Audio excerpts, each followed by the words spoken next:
गुणस्मृतः तौ दिव्य प्रचयो यथास्ततः। तो देवी तो पतिव्रता है, दूसरे बिंब के साथ नहीं रह सकती हैं, दूसरे विग्रह के साथ, दूसरी मूर्ति के साथ नहीं रह सकती, इसलिए उसका विधान बताया गया है। बड़ा लंबा चौड़ा विधान शास्त्रों में इसका वर्णन किया गया है। और अंत में जब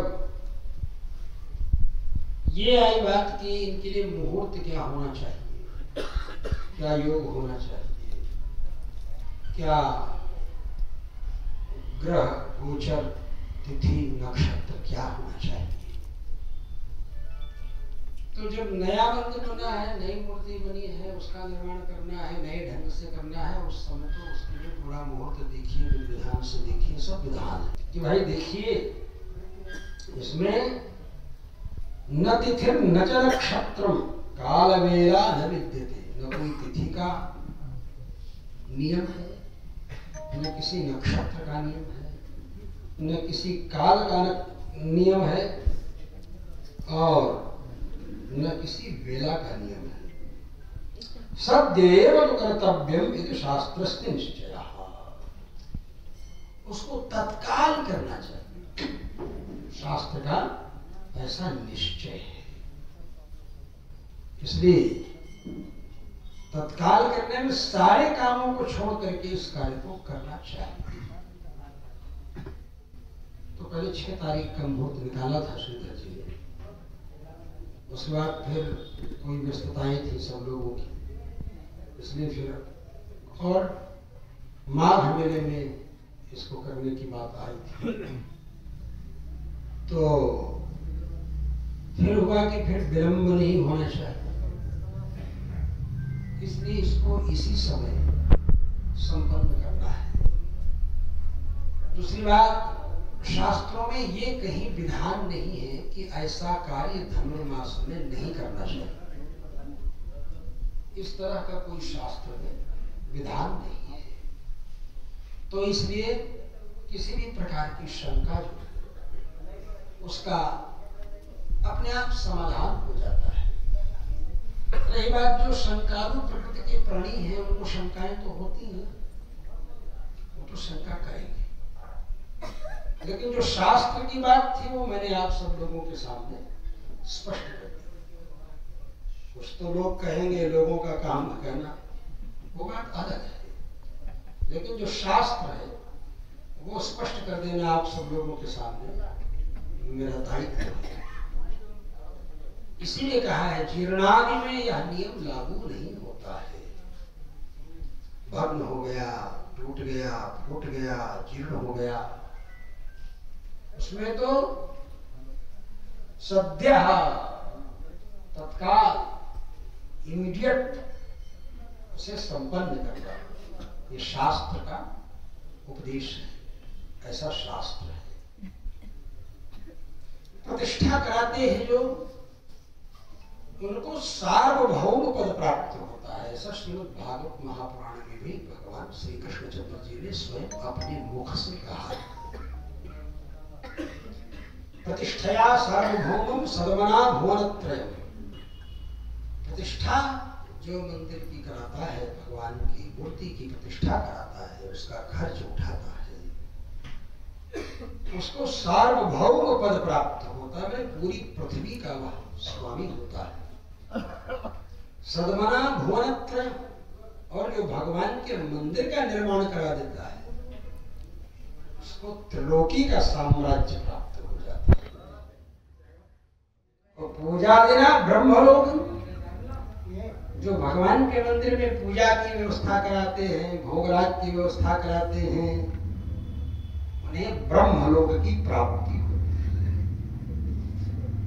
और त्रिभिर्मत समताम यात, भगवान कहते हैं जो तीनों कर देता है, मतलब भगवान का मंदिर भी बनाया, भगवान की प्रतिष्ठा भी कराया, और भगवान के भोग राज का भी इंतजाम किया, तीनों जो करता है वो मेरे समान हो जाता है।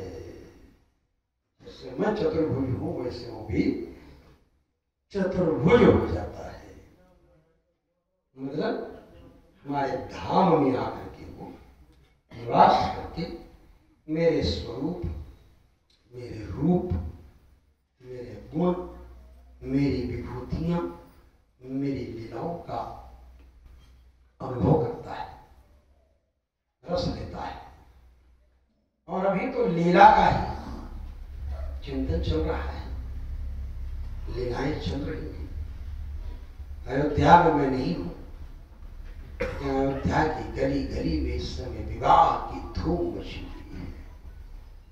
मिक्सर सुदी पंचमी को मार्गशीर्ष शुक्ल पक्ष पंचमी कल ही है। कल ही भगवान राम जी के विवाह की तिथि है। और कल जबकि भगवान राम जी के विवाह की तिथि है, विवाह पंचमी है, ऐसे अवसर पर जगदीश भगवान विराजमान हो रहे हैं। बालालय से निजालय में अपने भवन में आ रहे हैं। इससे बढ़कर के और मुहूर्त क्या हो सकता है? स्वयं समस्त मुहूर्त कोई भी हो, विवाह से बढ़कर कोई मुहूर्त नहीं। कोई प्रतिष्ठा भी मंदिरों की होती है तो उसमें कल्याणोत्सव के माध्यम से ही उत्सव की परिपूर्णता समझते हैं, कल्याणोत्सव करते हैं। तो स्वयं कल्याणोत्सव प्राप्त है। कल राम जी के विवाह महोत्सव का महापर्व उपस्थित है, महत्वपूर्ण है। विवाह भगवान का सब लोग मना रहे हैं। अयोध्या में एक बिहुती भवन है, वहां महीने के दोनों पक्षों की पंचमी तिथि को भगवान के विवाह का महोत्सव मनाया जाता है। तो हर 15 दिन पर भगवान के विवाह का महोत्सव मनाया जाता है। शुक्ल पक्ष में थोड़ा विशेष रूप से मनाया जाता है, कृष्ण पक्ष में थोड़ा कम ही है, लेकिन शुक्ल पक्ष में और विशेष रूप से मनाया जाता है।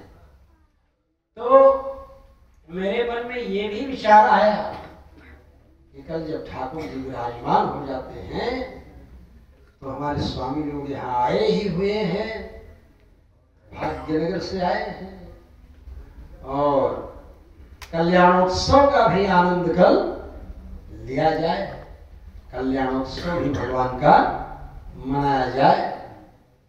आप लोगों के कार्यक्रम में है कि नहीं है ये हमें नहीं मालूम है। कल कल्याणोत्सव होना है।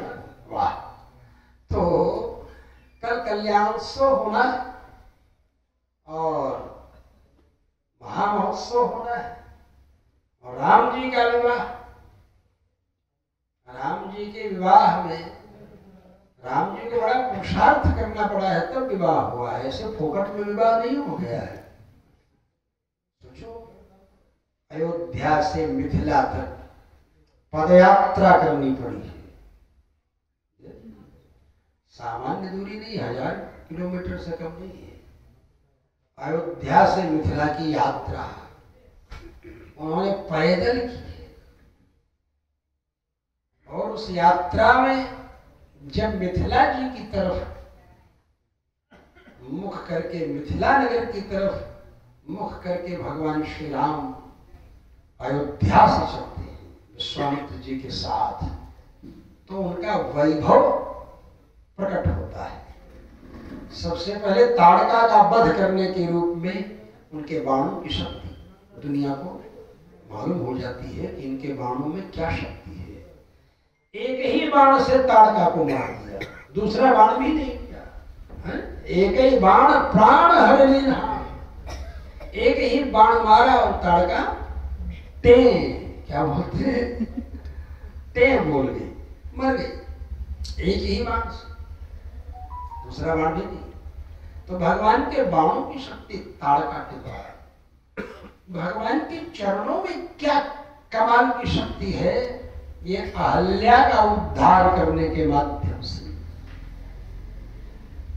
बात ऐसी थी कि भगवान ने ये सब स्त्रियों के ही बहाने क्यों किया? अपने बाणों की शक्ति खाली ताड़का के बहाने, अरे किसी दूसरे राक्षस को मार देते तो भी उनके बाणों की शक्ति प्रकट हो जाती।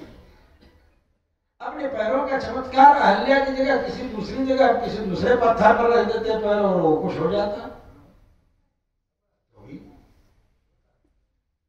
लेकिन भगवान जानते थे कि रावण बहुत बड़ा षड्यंत्रकारी है और वो भारतवर्ष में अपने घुसपैठियों की घुसपैठ कराता रहता है, आतंकवादियों का सरगना है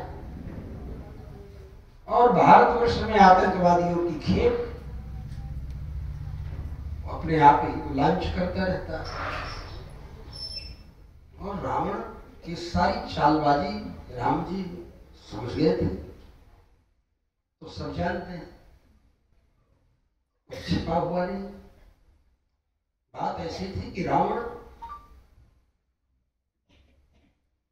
बहुत बड़ा ज्योतिष था, बहुत प्रकांड विद्वान था, वेद का विद्वान था, वेदांत का विद्वान था, ज्योतिष का विद्वान था, शिल्प का विद्वान था, वास्तुशास्त्र का विद्वान था। विद्वत्ता में उसकी बराबरी कोई कर नहीं सकता था उस समय। और तपस्या भी घनघोर किया था उसने, इंद्रियों को जीत करके तपस्या की थी उसने। इसलिए उसके वध के बाद मंदोदरी विलाप करते हुए कहती है कि जिन इंद्रियों को आपने जीत लिया था पश्चात तैरेव वंचिता, बाद में उन्हीं इंद्रियों के द्वारा आप ठग लिए गए। आपकी मृत्यु का कारण वही आपके भोग विलास की कामना हो गई। ये कहती है तपस्वी भी था तभी इतना वैभव। आखिर ये सब पुरुषार्थी थे ना, पुरुषार्थ